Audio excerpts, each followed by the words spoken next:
Hi, hello everybody. I would like to welcome you all this Thursday afternoon in this online session. Thank you for joining us.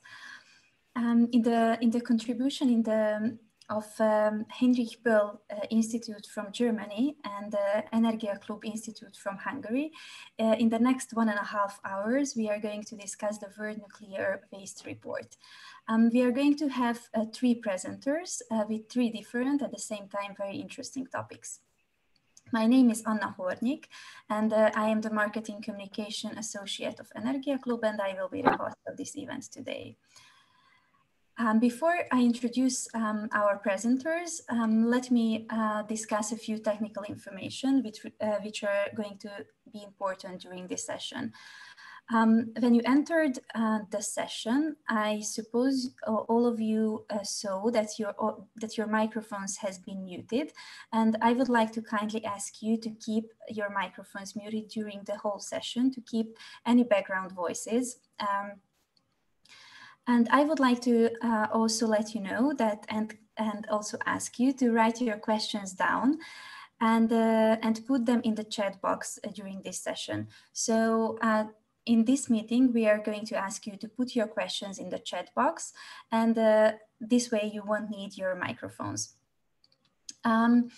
Please note that when you send your questions, also put the name of the presenter to whom the question is addressed.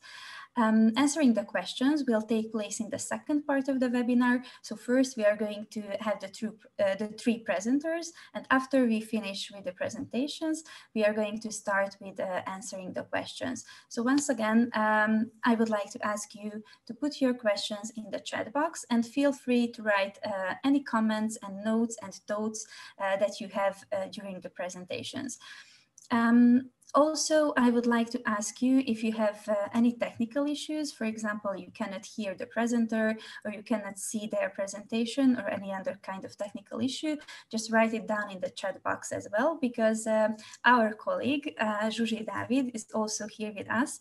Even if you cannot see her, she's here, and she's going to take care of these comments, and she will make sure that all the technical issues are going to be solved, and we can enjoy this webinar today afternoon. So once again, put your questions in the chat box and make sure that you add the name of the presenter to whom the question is addressed. And so let me introduce our presenters as well. And I will tell you a few sentences about the presenters. So first of all, the person who is going to start with the first presentation is Arne Jungjohann. He's a crossover between science and politics, and we can see he between us. So welcome. So he's a crossover between science and politics. In his work, he focuses on the climate crisis, federalism, and coalition governments. He's a political scientist and a member of the Green Academy of the Heinrich Böll Foundation. As lead editor and project coordinator, Arne helped to bring this first edition of the World Nuclear Waste Report to life. And I see the other 2 presenters as well. The next one is going to be Dr. Ben Wealer. He's a research associate at the Work Group for Economic and Infrastructure Policy at Berlin Institute of Technology, and he's also a guest researcher at DIW Berlin. His field of research is the political economy of nuclear power. He holds a master's degree in industrial engineering and a PhD in economics from TU Berlin. He is a founding member of the research project on nuclear energy in Germany, Europe, and abroad run jointly by TU Berlin and DIW Berlin, and contributing author to the World Nuclear Industry Status Report and also the World Nuclear Waste Report.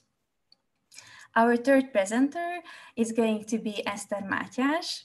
Hi, Eszter. Thank you for joining us today. Eszter graduated from political science at Central European University and Eötvös Loránd University from Hungary, where she was mainly researching the field of environmental politics. She is a PhD student currently in in environmental sciences at Central European University and currently writing her PhD research on nuclear energy legitimacy. She's a research assistant for the Hungarian Academy of Sciences in Democratic Innovations Project. She performed nuclear project management duties at Energia Club for 2 years prior to that. She's a member of Nuclear Transparency Watch and the Civil Society Program of EU RID. So I would like to ask Arne, our first presenter, to show his presentation, to share his presentation, and we would like to also hear his voice. Yes. Okay, everything works perfectly. Just if you want, you can click and to full size your presentation. So thank you very much for the kind introduction, Anna. Hello and greetings from Stuttgart and southwestern Germany. I'm very happy to join the seminar today. And thank you to Energia Club and to the Heinrich Böll Stiftung in Prague to make this possible. I will kick it off, the presentations, with a broad overview why this project has been in the making and some of the key points. And then Ben and Eszter will continue with their parts. And I just wanted to share this, that this is a project by a group of renowned experts who wanted to draw more attention to the issue of radioactive waste and nuclear waste as a significant and growing challenge with no long-term solutions available at this point. And we are grateful for the support of a variety of supporters and organizations in Western Europe and in Eastern Europe. This would have not been possible without the outside funding of some of these groups.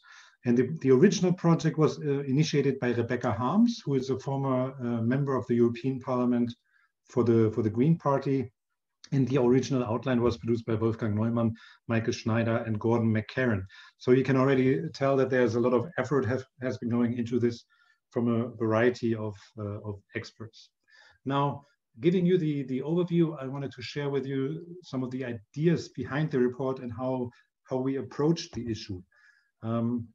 And the issue, as you will learn in the seminar, or as you probably know, many of you, is very complex and it's a big issue. So we had to focus, we had to decide on where and what to focus on. And so this initial report, it's the first of its kind, is focused on Europe and in European countries. And it has a thematic focus. It's aiming to describe and assess what governments are doing in terms of nuclear waste from the power sector. So all that waste stemming from power generation.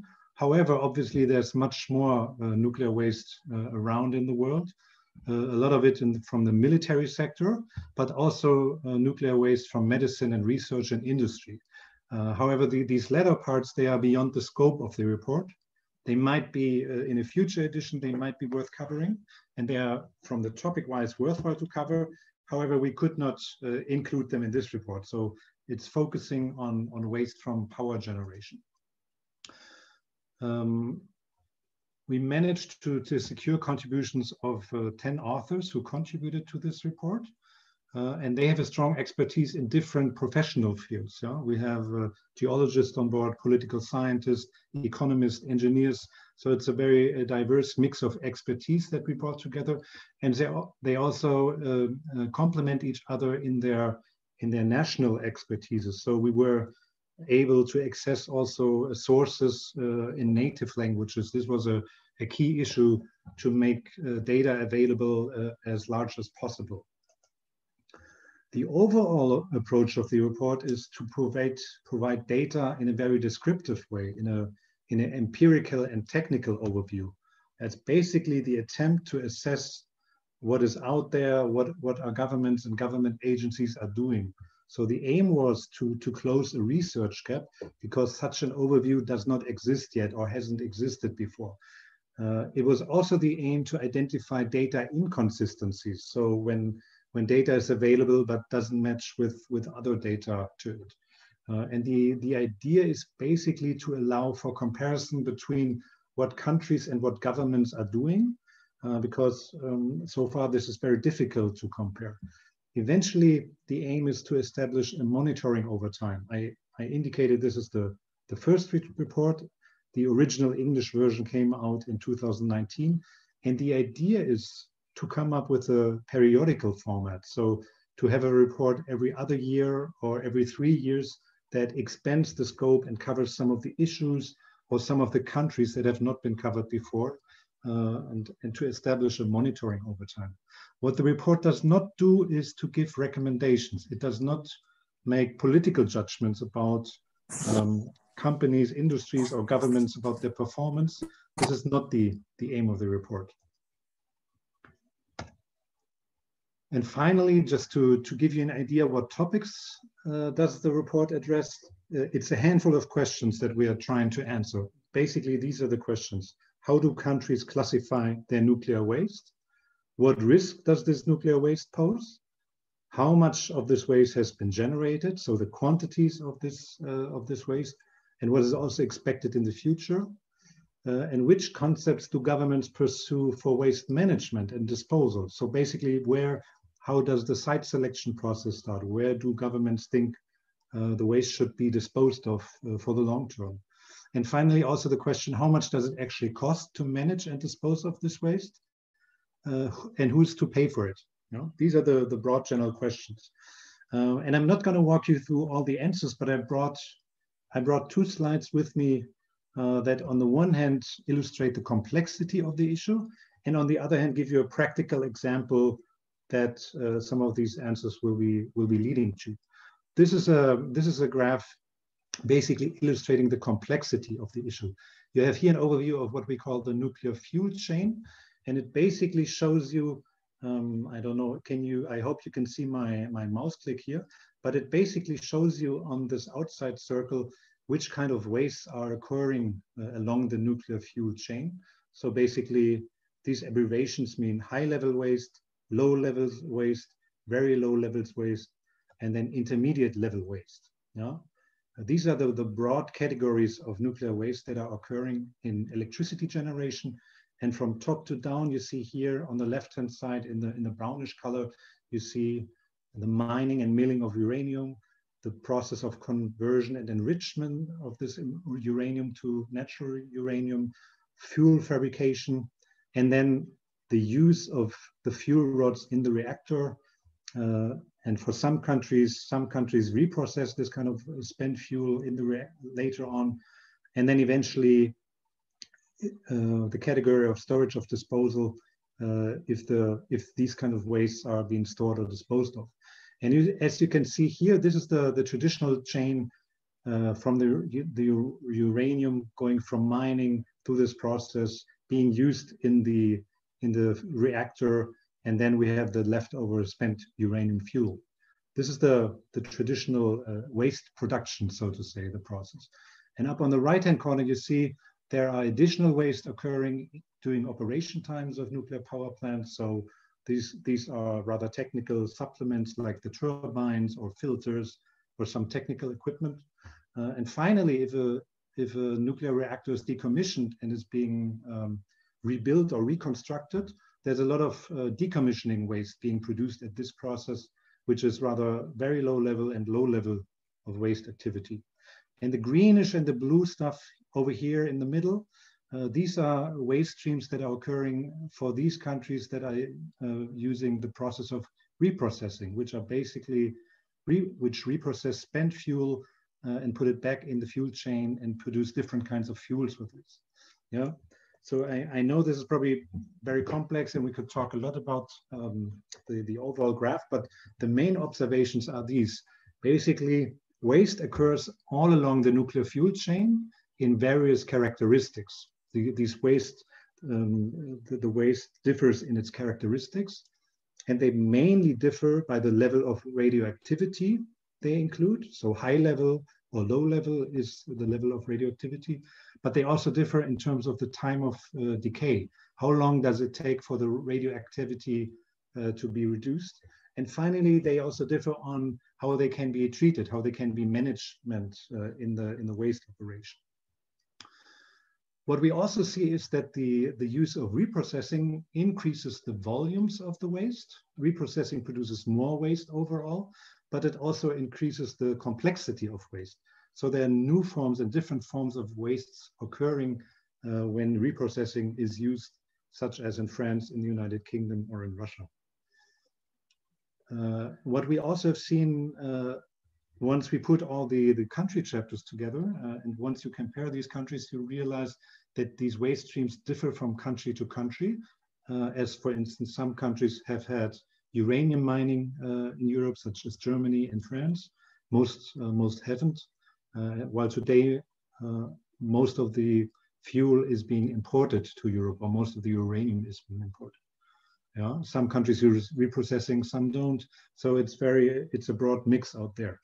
And finally, this is a technique specific that you should be aware of.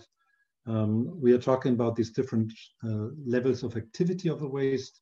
But in general, the rule of thumb is that high-level waste is produced in very small volumes, but it has most of the radioactivity of the inventory. So for the UK, to give you an impression, in the UK, 97% of the volume of all nuclear waste is low level and intermediate level of waste, and only 3% is high level waste in terms of the volume. However, this high level waste is responsible for 97% of the overall reactivity of all the waste. So it's an inverse measure. Now I'm coming to the practical example of a German depository to give you a hint how complex the issue is and what difficulties our contributors and authors have faced when trying to assess these data and these numbers. Now, this is the example of a salt mine in Germany, which is called the Asse. And it used to be a salt mine, but from 1965 onwards, it served initially as a large-scale research facility to test the final disposal of radioactive waste. And in the years between 1967 to 78, around 47,000 cubic meters of low and intermediate level waste was stored down there in the Asse. And already back then, critics warned that this salt mine was neither watertight, nor was it sufficiently stable. Now in 2009, so that was 11 years ago, the ownership of the mine was handed over to a government agency. Before it was run by a public company, then it went over to a government agency.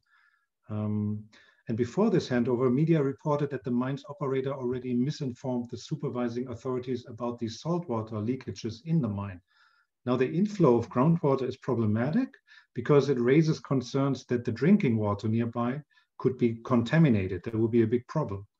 Now, this claim was soon officially confirmed. And in addition, the government agency found almost another 15,000 containers down in the salt mine, which had not been declared before. And it was unclear what these containers included. Now, because of the leakages, because of water going into the mine, the government agency proposed in 2010 to retrieve all waste stored in the mine. However, this has never been attempted before, and making this is the first of such an undertaking. And it's quite complex and costly. It's an enormous technological and logistical and financial challenge. Yeah. The retrieval creates a new kind of waste. It's a nuclear waste which will have to be categorized as low and intermediate level. That needs renewed conditioning, that needs renewed storing, and eventually there will need to be found a new place for final disposal. Now, due to the mixture of salt and radioactive waste, these quantities down there are now 5 times the original amount. Yeah. Today, we are not talking about 47,000 cubic meters anymore, but it's 220,000 cubic meters of mixed radioactive waste and salt. And just to remind you, for a long time, the German government, in its international reporting obligation, reported that the Asse contains 47,000 cubic meters of low and intermediate level waste. And this was being labeled as disposed of, like as being taken care of. Yeah. So this is clearly not the case. This waste here is not being disposed of yet. And clearly the term final disposal should be used with a lot of caution. And finally, in terms of the finances, it is clear that this retrieval would cost several billion euros to be paid for. And since the ownership of the mine has been transferred to the state, these costs will have to be paid by the taxpayers and not by the original companies operating the nuclear power plants. So this shows you that this example undermines the polluter pays principle, which basically says the original company should be paying for what it has caused, and which is actually written down in the law, in the German law. So this, I hope this practical example showed you what kind of difficulties we faced when assessing the matter. Now, we also tried to assess what are these country programs to find a final repository for high-level waste. This is a broad a table that illustrates how countries are pursuing this. I'm not going into the details right now, but in general, I think there are two takeaways from this. First of all, there's no country in the world that has a deep geological repository for spent nuclear fuel, so for high-level waste in operation. Finland is currently the only country that is constructing such a permanent repository, and Sweden and France are those two countries that have selected sites. But most countries, and including Hungary, are decades away from starting construction or even operation of a final disposal. That's takeaway number one. And the other one is that the risks are increasingly shifting to interim storage facilities. Now, because you have to remember, there's a lot of high-level waste being accumulated at nuclear power stations in Europe, and there are no solutions yet where this will be disposed of in the long term. So this is becoming slowly problematic because these storage facilities, they have not been designed to work for a very long time. They've been designed to work for an interim time. And also some of these storage capacities, as we've seen in the report, are slowly running out of capacity. For example, in Finland, they're at 93% of saturation. So this is a problematic situation. I think overall, the main takeaway of the report is that 70 years after the nuclear age started, the final disposal of high-level radioactive waste presents governments worldwide with major challenges that have not yet been addressed, and that this whole topic entails incalculable technical, logistical, and financial risks. There's a website to this project, and we by now have translations into German, Czech, Turkish, English is the original, and French, and the Hungarian version will follow from today on. So thank you very much for your kind attention, and I look forward to the discussion and the next presentations. Thank you very much for your presentation. And yes, I would just wanted to let you know that during the last presentation, maybe, or after that, I will send you all the materials on your email addresses. So you will receive both the English version and the Hungarian version as well. I would like to ask Ben, who is going to be the next presenter, to share his presentation.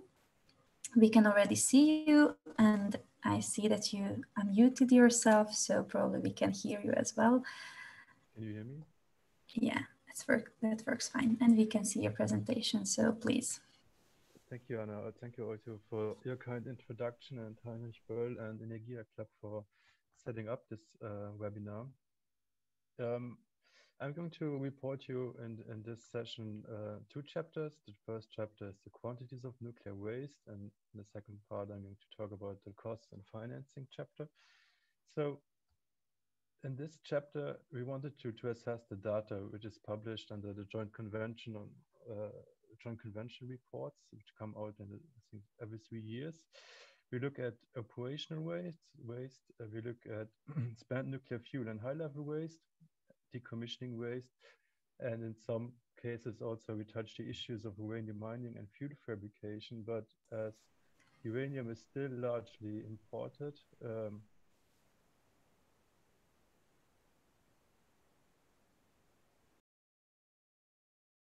countries which are not affected into the European inventory.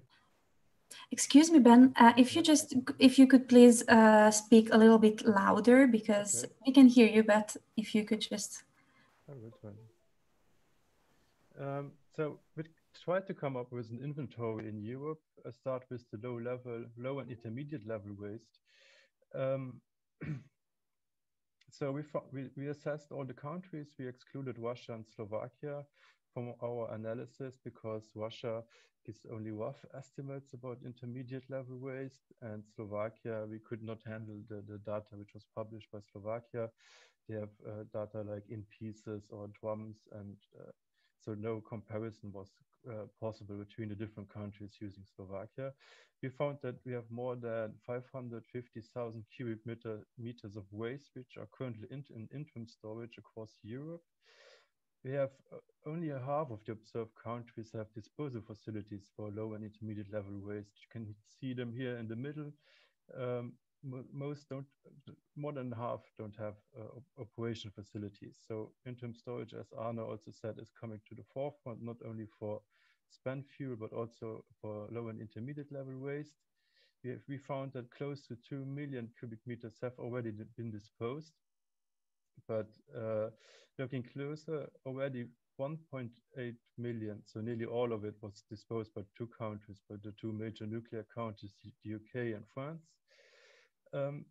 As Arne pointed out, that the disposal does not mean that this waste is successfully eliminated for the coming centuries, which is, for instance, the case as a two, but as Arne already mentioned it, I'm not going into detail here. Therefore, we agree that the term final disposal should be used with caution. So looking at the different spent fuel, nuclear fuel in inventories, again, we excluded Russia and Slovakia. It's characterized as high-level radioactive waste. So far, worldwide, no disposal facility is operational, so interim storage is coming. The issues of interim storage are gaining more attention also from policymakers. We found that in Europe, we had around 60,500 tons of spent nuclear fuel in different states and different storage states. The majority is in France. A quarter of it can be found in France storage facilities. Germany is on the second place, followed by the UK. So again, we have three countries which are responsible for half of the European nuclear waste. Spent nuclear fuel is generally stored in reactor cooling pools for some periods for up to 5 years in order to then it can be transferred into storage or transport cars. There are two ways of actually storing it. It's dry storage and wet storage. Wet storage means that they are in fact just being stored in water. Dry storage means that they have been cooled for some time, they've been taken out of the pools and put into storage cars and are stored in some kind of facility. This is the much safer way of dealing with the waste. And looking at the different storage facilities in Europe, we found that roughly 49,000 tons or roughly 80% of the spent fuel is still in wet storage.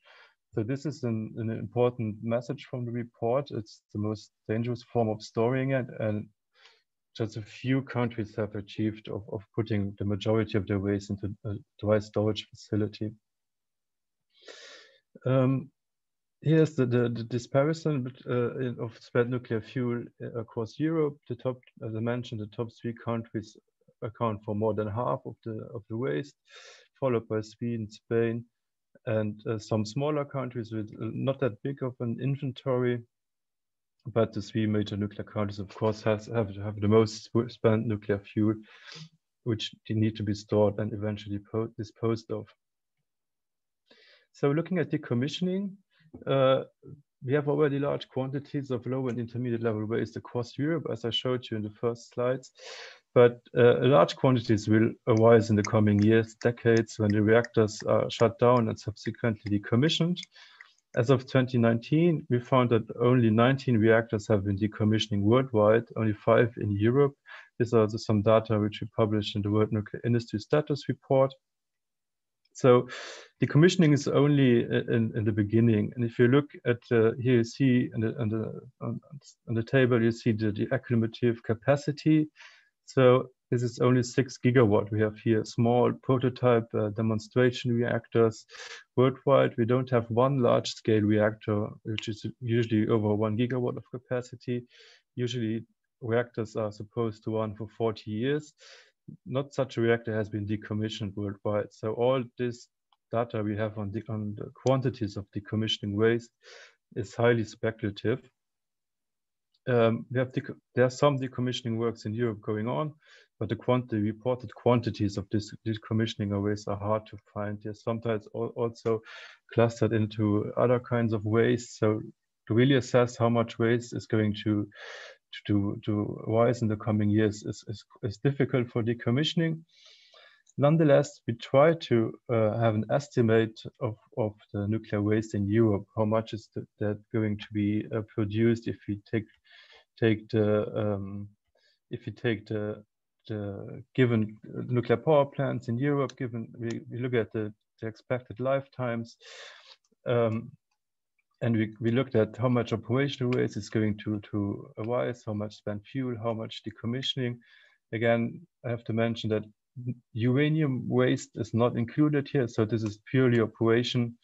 And given the power fleet data, we find that 6.6 million cubic meters of nuclear waste in Europe will be produced until the last reactor is shut down. So operation, this means we find roughly 4.3 million cubic meters, spent nuclear fuel, 874,000 cubic meters, decommissioning, roughly a third, 1.4 million cubic meters, which sums up to around 6.6 million. Again, this is only a rough estimate. Again, we have 4 countries which account for over 75, 3/4 of the waste. France, UK, Ukraine, and Germany. Just to give you an idea on how much waste this is, if you would stack this waste as it is on a football field, the waste would be around 900 meters high. 990 meters, sorry, which is 3 times higher than the Eiffel Tower or 90 meters higher than the tallest building, the Burj Khalifa. And all this waste needs disposal. This needs to go underground at some point in the near future.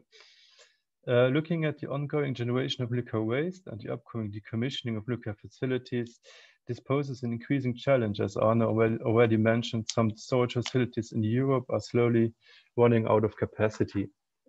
Nonetheless, nuclear power plants are still generating waste. So in the second part, I'm going to briefly highlight show you some of the highlights of the cost and financing chapter.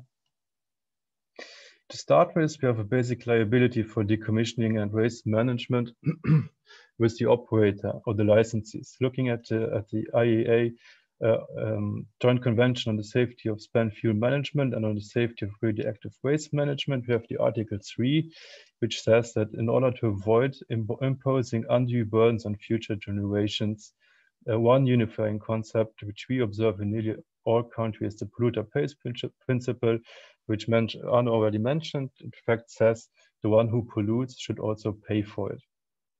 And this makes the operator of the power plants liable for the cost of these activities. But if you look, of course, these obligations arise with the start of operation. But if you look more closely at decommissioning and at waste management, sooner or later, states often become directly involved at some point, including financially, not only from the handling, the production point of view, but also financially. This is especially true for waste management. And we found that the polluter pays principle mostly applies only for decommissioning and dismantling of the reactors. And for the long-term storage of radioactive waste, a variety of organizational models has evolved in which the national authorities and not the operator and the facilities more or less assume the technical, but also the financial liability for the very long-term issues of waste management. So to make it short, in the end, the taxpayer has in most cases, to pay for the waste management, the very long-term waste management. In fact, there are 4 different ways of dealing with this issue financially. We have what we call internal non-segregated funds. This means that the operator just pays into a fund which he keeps for himself in his company. He manages these financial resources, and they are held within its own assets. So there's no real control, no real transparency. Another way of dealing with it, you still keep the monies with the operators, with the licensees, but they are obliged to form a segregated fund. This means that they are not within the assets of the company. They're differently segregated from the businesses, and they are earmarked for decommissioning and waste management purposes. So they can only be used for this purpose and not for some other purposes. Another way of dealing with it is to take the money out of the companies, which is an external segregated fund. Here, the operators, they pay their financial obligations into an external fund. Then we have private, in some cases, mostly state-owned independent bodies which manage and oversee these funds. This is, for instance, this case in Germany. We had in Germany the former internal non-segregated funds for decommissioning waste management. This was changed. Now we have still the monies for decommissioning are with the companies, but we have an external segregated fund, which is under control of the government, and where all the monies are going to be coming from for waste management and storage issues. A 4th way of paying for waste management is public budget, of course. Here the state authorities take over the financial responsibility. This is, for instance, the case for the former East German reactors. This is also the case for the legacy fleet in the UK, for the 30 Magnox reactors in the UK. Here also, the money in fact comes from the taxpayers. An important aspect of funding is, of course, accumulation of the funds. This can be done by a levy, by a fee, by some taxes. It can be done internally by the operators who set aside funds from the revenues they obtain. But a crucial aspect of it is whether the funds or the provisions are based on discounted or undiscounted cost. I will explain this now. If the costs are not discounted, this means that the operators have to set aside the full amount of the estimated costs, and only very few funding systems use this undiscounted cost. On the other hand, mostly use discounted costs. Here, it's expected that the funds are expected to grow over time. We take the provisions, they are going to be determined using the inflation rate until the due date and until the money needs to be there. Like, for instance, in Germany until 2080, where the money is supposed to be there. You inflate it with an inflation rate, and then you discount it with an interest rate, which is supposed to represent the expected rate of return. So, and this discount rates range widely. We have, for instance, 5%, 5.5% in Germany, 1.5% in Spain. And of course, this discount rates have a huge impact on the set aside money. And in most cases, we have no cost escalation rate is assumed. So, for instance, I'll give you an example. We have in Germany, in this external segregated fund, we have $24 billion for all waste management purposes. And we expect, or it's expected that this is going to grow nearly fourfold over the next decades until 2099, up to 86 billion, which is of course very speculative. So what are the cost experience and estimations? Of course, if you want to accumulate funds, we need to estimate the costs. This is a critical aspect, and it's of course very difficult for unknown projects like a deep geological facility for high-level waste. So in fact, you estimate costs for something that has not yet been built or is in the planning phase. So there are different cost estimation methods, but I'm going to skip those. Just going to mention that we found that most cost estimates are drawn up by operators. They are mostly were done in the 70s and 80s and have been since then extrapolated. So not up-to-date data is used. We have old cost estimates. And of course, this also raises concerns. So what did we find? We found that governments do not apply the polluter pays principle consistently, and very large costs will fall on the taxpayers. This is especially true for everything related to waste management. In most cases, the cost estimates, they are drawn up by the industry, by the operators, by state agencies, and in fact, they are not publicly available for independent energy experts. So it's nearly impossible to assess really the cost estimates when you cannot access them. The governments fail to properly assess them. We have very long timescales. We have cost increases. We have estimate discounting rates, which make it, which overall, if you look at the estimates, they're systematically biased in an optimistic direction.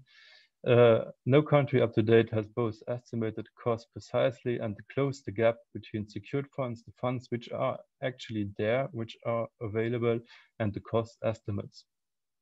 In most cases, only a fraction has been set aside. Again, this is especially true for waste management.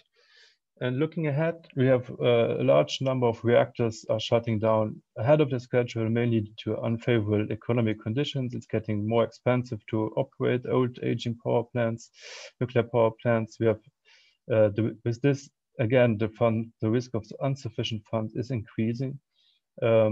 We have early shutdowns, shortfalls in funds, and rising costs. And this, of course, forces some plants to delay decommissioning. But also, we have also countries which are considering ways to enable facilities to recover their costs through higher fees, subsidized prices, and long operation times. This is especially done in the US and Japan.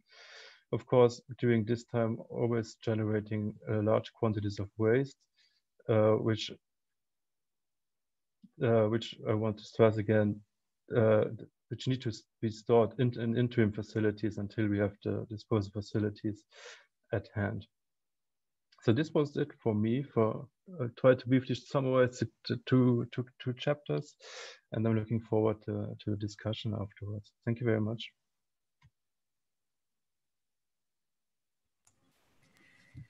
Thank you very much, Ben, for the presentation. And we can already see Eszter's video, and I suppose that we can hear her voice as well, and we can already see her presentations.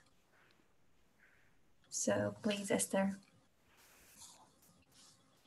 Yes, thank you, Anna, and thank you also for the introduction.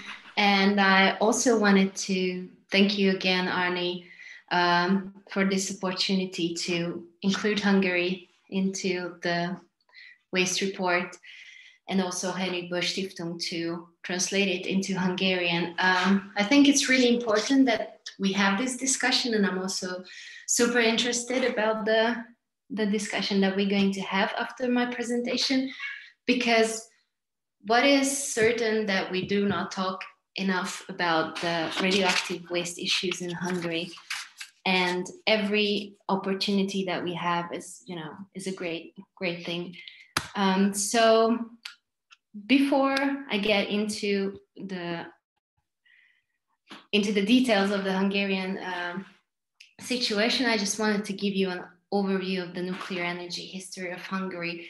I saw most of you are from Hungary, so probably some of the information will not be used for you, but there are some foreigners, and I think it will be interesting to just quickly go through what happened in the past 60, 70 years in the Hungarian nuclear energy history. So the history of nuclear energy started in the 1960s in Hungary. The Hungarian government decided in 1966 to build a nuclear power plant with a total of 4 nuclear units.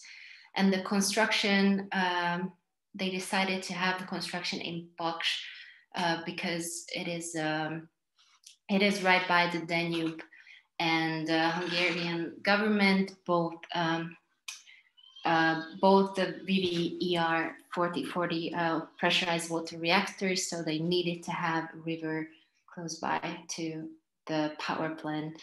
The electricity generation only started in 1982, so even back then, building a nuclear power plant wasn't a quick story. so to say. So yeah, what is special already that we can state about the POX nuclear power plant is that this is the only nuclear power plant right now in the world with reactors that are operating in an extended fuel chain. Instead of every 12 months, fuel is exchanged every 15 months. And in accordance with the service life extension program from 2020, the 4 units are expected to operate for another 10 to 15 years until the middle of the 2030s. So this is a really long time if you think about that. It started to operate in 1982. In January 2014, the Hungarian government and the Russian Federation signed an intergovernmental agreement, and that's when they decided to build 2 more reactors and to expand the POX power plant. Hungary also had uranium mines in the history, but it was closed in 1997. What is really interesting about the uranium mine that it was never good enough, nor economically, nor the quality of the uranium was never enough. But due to the planned expansion of POX, now a company wants to reopen the uranium mine. And for a few years now, this is an ongoing topic because already the mine is located in a Natura 2000 territory. So it's a very green territory.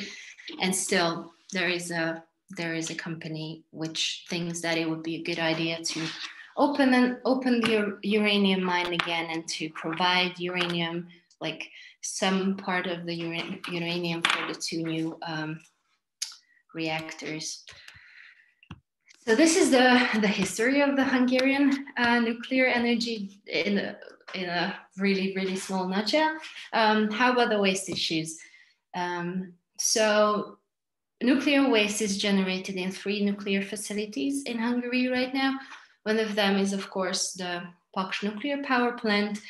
The other one is Energy Science Research Center of the Hungarian Academy of Science. And the third one is the Budapest Training Research Reactor of the Budapest University of Technology and Economics. High-level waste generated during the operation of the POX nuclear power plant only. And of course, the quantity of the high-level waste will be higher when the decommissioning of POX will start in the 2030s. I already told you about the Hungarian-Soviet intergovernmental, Hungarian-Russian intergovernmental treaty from 2014.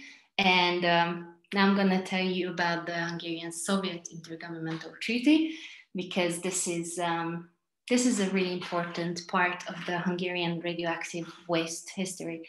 According to the additional protocol to the Hungarian-Soviet Intergovernmental Treaty on the construction and operation of the POX nuclear power plant, annexed in 1994, the Russian side undertook to take back the spent nuclear fuel generated in Hungary for the entire life of the nuclear power plant, and Hungary declared to buy fuel only from Russia in this period. So yeah, the other other point of this contract was that after the return of spent fuel, the Hungarian side did not have to take back the radioactive waste and other byproducts generated during this reprocessing of the fuel.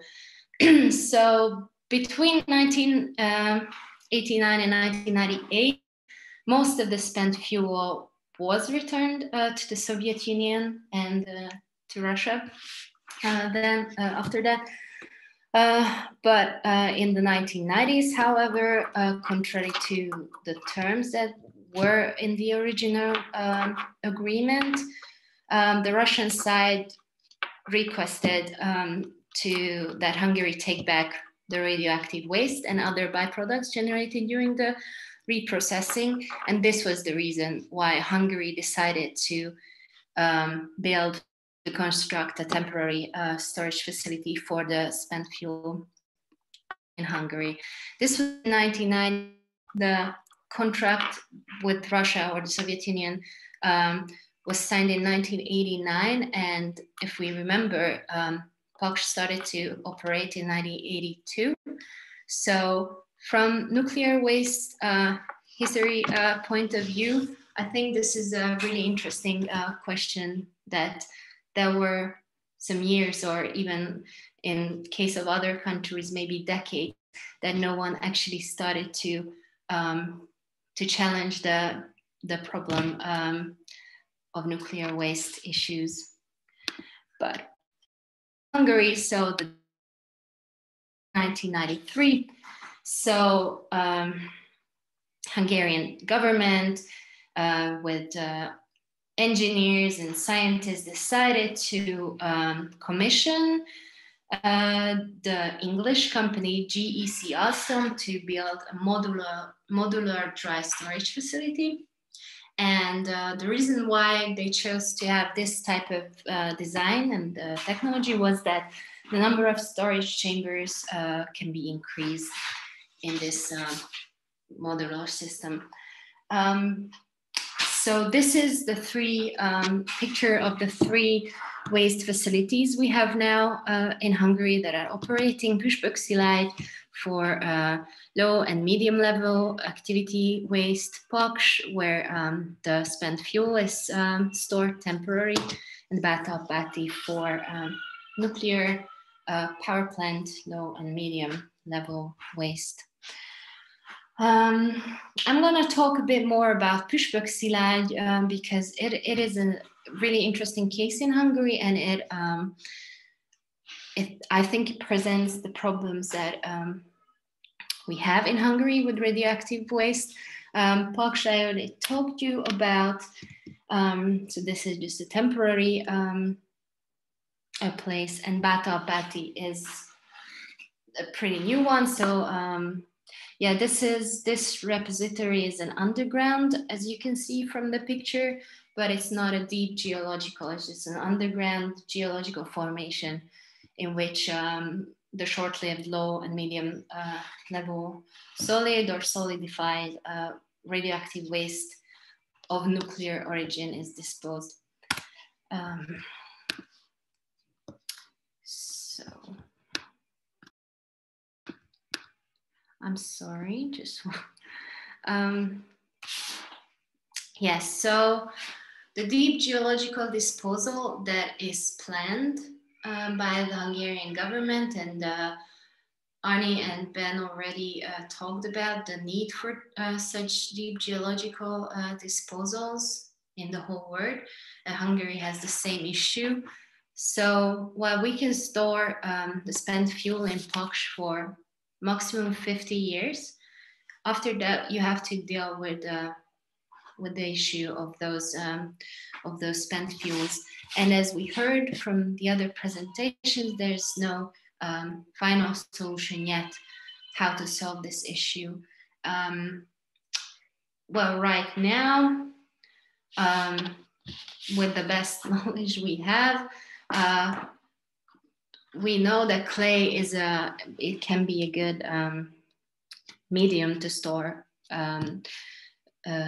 nuclear waste and high-level nuclear waste, and Hungary has clay. So this is why the Hungarian government started research in the Buda region in 2015, because there's clay and it can be used for the deep geological disposal.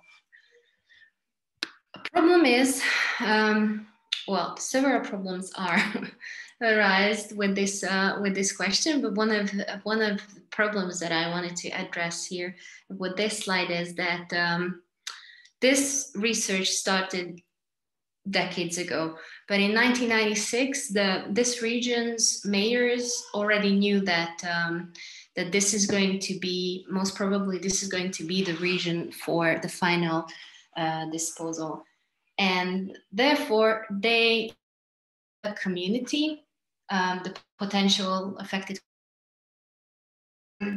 community, basically to organize their interest, but their main goal was also to provide information for the locals, educate them on the pros and cons of radioactive waste disposal, also nuclear energy.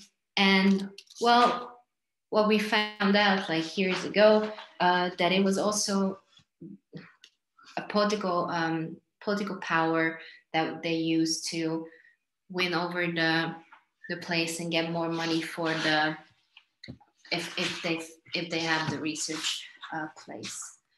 But the problem is with this association is that it's not transparent. So you don't see how they decide on which community should get more money, or you don't understand the dialogues they have with the government. And also although they have yearly events in the region about the updates on the research, mostly they are about pro-nuclear presentations and education, and they about how great it is for Boda to have disposal.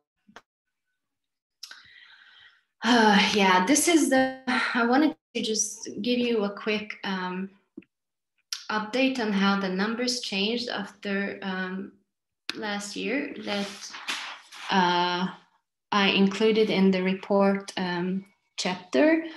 But as you can see, not so much changed. Yeah, let me just check. So the blue one, the dark blue one, is the amount of waste after processing, and the light blue one is the amount of waste generated at Paks nuclear power plant. I don't want to spend so much time on here. You can see that it's differ to last year, but it's not. This is basically an average year, 2019. I included the 2018 numbers in the report chapter, in some cases the 2017, because those were the only available data. So yeah, this is also the data from Paks nuclear power plant. So in 2019, 400 pieces of 210 cubic decimeter uncompacted and dewatered sludge with low and intermediate level of radioactive waste was generated. 354 treated barrels and 46 barrels waiting for further treatment. And yeah, I didn't want to get deeper into this because these are the numbers that you can check for yourself, and in the report you can also compare to other countries as well if you're interested in that. So Ben already talked about the cost and finances, but I also wanted to quickly address this issue because in Hungary this is in my opinion this is the number 2 problem, or a problem that we have to face. So the Act of Atomic Energy is regulating financing for the decommissioning of Paks power plant. It set up in 1998. It set up the Central Nuclear Financial Fund, and it is a treasury fund, part of the government's budget. And in order to ensure its financial stability, the fund receives state central budget support. What is really interesting, I think, about this case, that until 2014, the National Atomic Energy Authority was managing the fund. But since then, the Ministry of National Development is managing. So that's I think a really interesting question, how it could go from an authority to a ministry. This is also another problem of transparency, I think. The Act prescribes the polluter pays principle, as Ben and Arne already talked about this principle. Thus, Paksh nuclear power plant is one of the biggest contributor to this fund. Around 90% of this fund is coming from Paksh power plant. The main the main reason for this fund is to maintain the waste disposal sites and also to fund, as I already mentioned, the decommissioning. But the main and biggest with the fund is that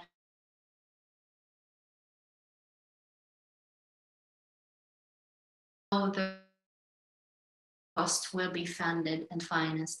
So this is an interesting question.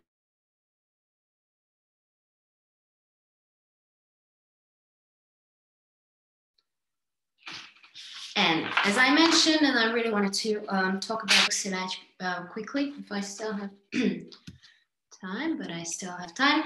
Püspök silage was one of the, so this is disposal for low and immediate level radioactive waste, and originally for non-nuclear power, non-nuclear origin waste, but waste from clinics or hospitals, etc., etc. When I worked for Energia Club, we had an investigative team with a journalist from Átlátszó, and our first case was Püspök Szilágy, because we found some official reports about it, and we realized that approximately for 15 years, tritium and carbon was leaking to the environment from this storage facility. We not just found the information, we also found this picture on my slide. This is the picture you want to see if you search about their waste disposals, but this is actually confirmed that this was at the facility at some point. So yeah, it still wasn't clear how significant the problem was and what can be expected in the future, but we try to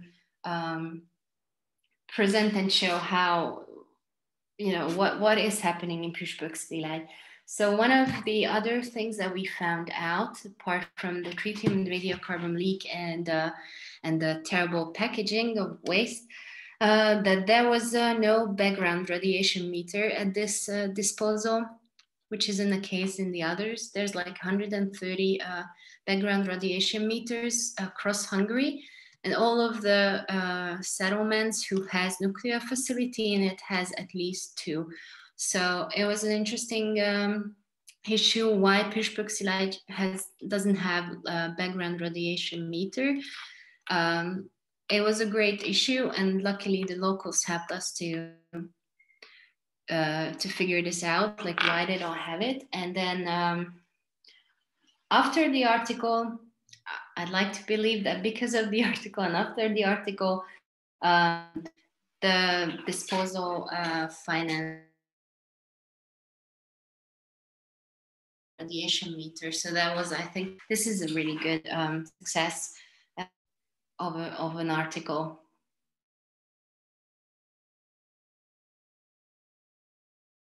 This is that due to this terrible packaging at the disposal, they started security enhanced, and in 2017, the implementation of the program started.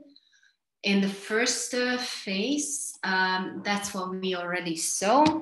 That was a lightweight hole that was built, and also a container over the pools and associated infrastructure. The second phase will be extraction and treatment of the waste, and the third will be the closure of the pool. check. I don't have information or update on which phase they are now, like the second or the third. So we should maybe ask them like what is happening right now. But what is also interesting about this case that it's very politicized. Who does this security enhancement program? One of the puppets of Orbán, Lőrinc Mészáros, children are in charge of this program, who have never done anything like this before. So I think this is a special Hungarian case that such families can be in charge of security enhancement programs, even though they have no prior approval.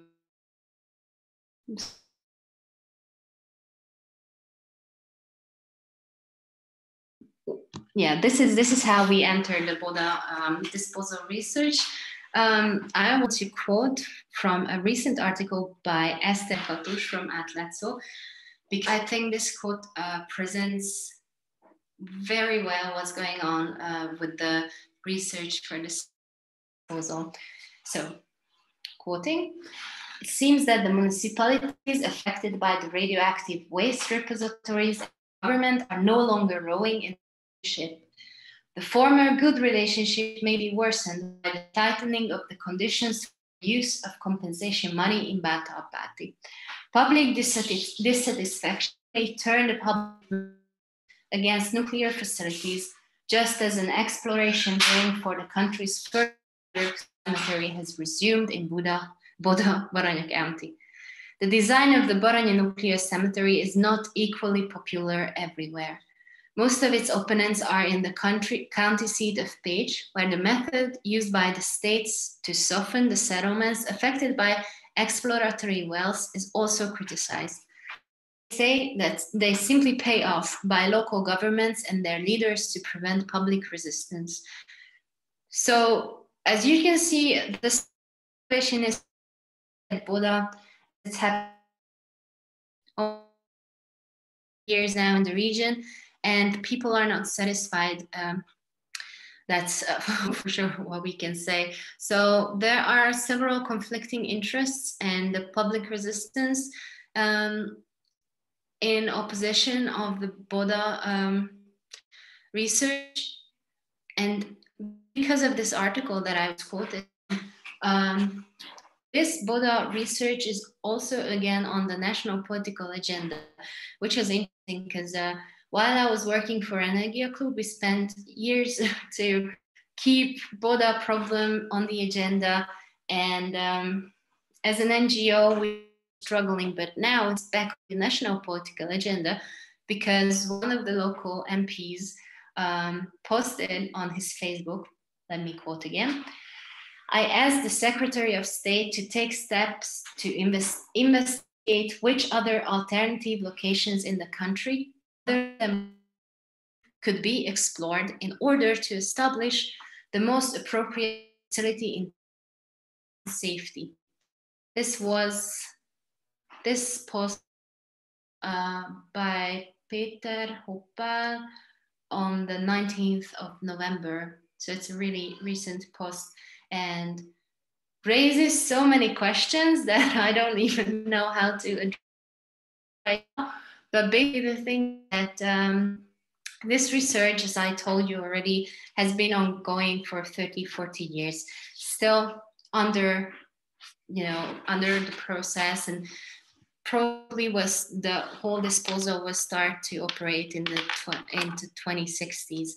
And right now, in the middle of this, one of the governmental, the Fidesz MP, just writes such a post. I think it's really interesting that they don't, like the local MPs don't even know anything about this research and don't know how important this research is, and they don't know that this basically the last place where they can build a disposal, because they spend the last 30 narrow down the so this is how we're doing. disposal research right now. So in summary, I just wanted to, highlight that while the nuclear history of Hungary dates back to the 90s, the radioactive waste management is still in its infancy. And although we have a long-term plan for nuclear waste management, but it might not be able to realized by the time PAX 2 is built. And moreover, the research on final radioactive waste disposal is proceeding. It's not certain if the best possible safety can be ensured. And waste quantities will rise substantially, not just from the decommissioning of the 4 reactors of PAX, but also from the planned 2 new reactors of PAX 2. So as I said, the need for the final repository is urgent, and I'm really looking forward to see what's going to happen next after this question has been basically posed to the national political agenda. Thank you. Thank you very much, Eszter. I suppose you had a little bit of problem with the internet, so there were a few points during your presentation that when we could hardly understand you, but I think at least here in my room I could understand everything. But if anybody had any issue with that, I would like to let you know that we are recording this whole session, and we are going to upload it to our YouTube channel, so you can go back and check it afterwards as well. Thank you very much for your questions as well. And I saw that there was one question to Eszter, and there has been one question to Arne as well, but I see that he already replied to it on the chat box. I would like to ask you, Arne, if you would like to add anything to that question or go more in detail, or is it fine from your side? It's fine unless we want to go deeper. Okay, Eszter, are you here with us?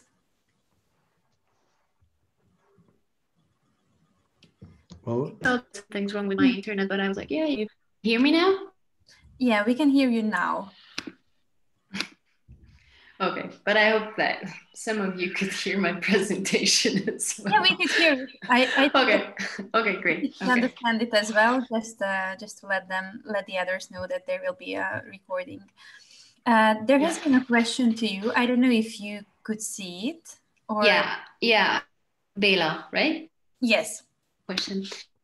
A really, really interesting question, and I don't know the answer. So probably I know what happened like with the waste after the accident, but I don't know the usual method. What happening? So maybe Ben can help us in this issue. Like, is there a different way how countries deal with waste that was occurred at an accident? Because I don't know. But in PAX, I know that the removal of the damaged fuel elements only started in 2006, so 3 years after the accident.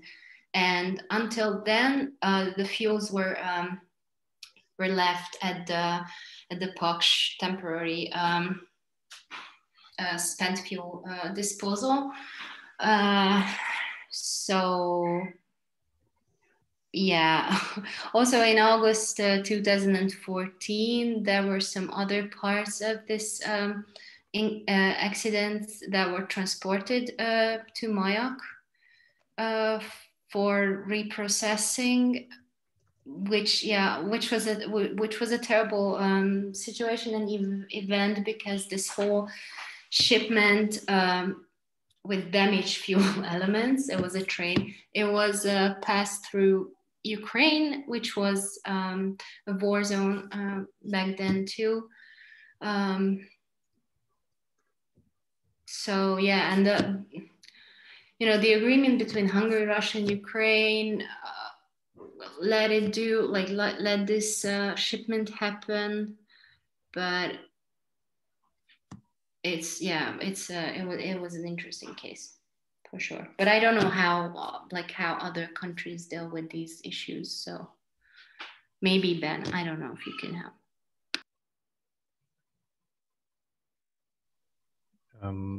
No, not really in this case. Every country, I think, deals with it differently. I don't know.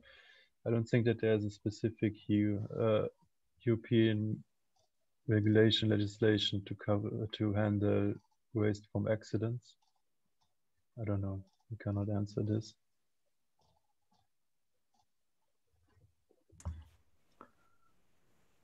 Arne, maybe, I don't know.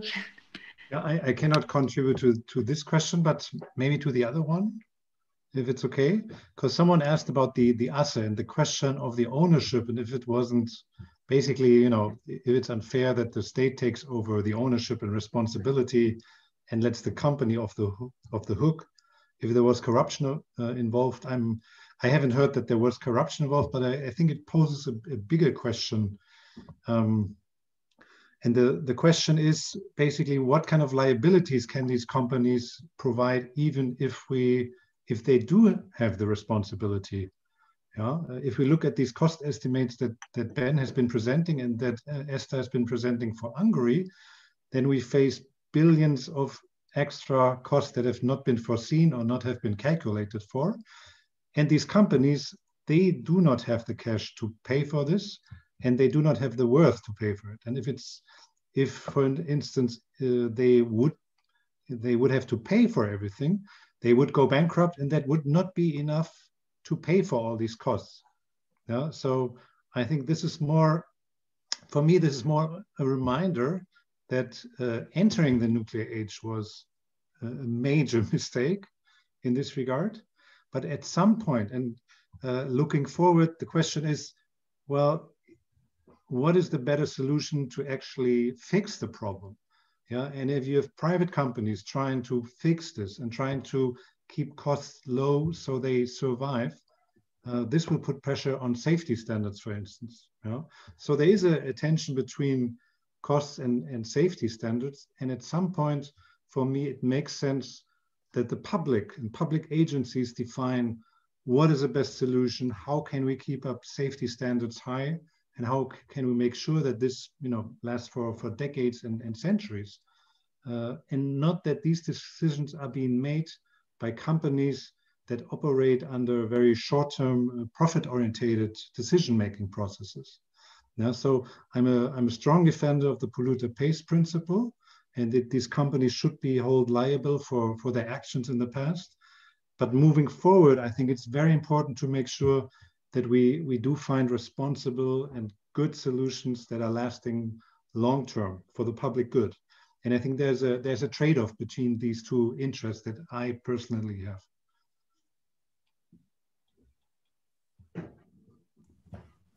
Thank you, Arne, for your comment. And I just wanted to let everybody know that I added to the chat wall the contact details of our presenters. So in the chat box, you can find the email addresses, so you can contact them, our presenters, if you have any further questions with any of the topics that we discussed here. So I would just like to ask you once again if you would like to add anything to the questions, or you have any other comments, Arne, Ben, or Eszter? One more question about Buda from Gabi Raz. That was that the only site that was investigated? No, that's like the last region. Buda is the last region that has clay and that could be suitable. But as I know already, like the researchers started in the 1990s, and from them there we got here. So yeah. Okay, thank you. Well, then I would like to thank you very much once again that you could come and present and let us know about all these interesting facts. And I would like to thank you for our participants as well, that they joined us. And I would like to thank for the questions as well. I just wanted to let you know that tomorrow during the day we are going to send a press release, and we are also going to send the link from our webpage with the whole study, both in English and both in Hungarian. So I would like to ask you to join our Facebook page and also webpage to further information, because during the next day or maybe during the weekend, we are going to upload the whole presentation and the whole session to our YouTube channel, and we are going to let you know about that on our Facebook page, Energia Klub.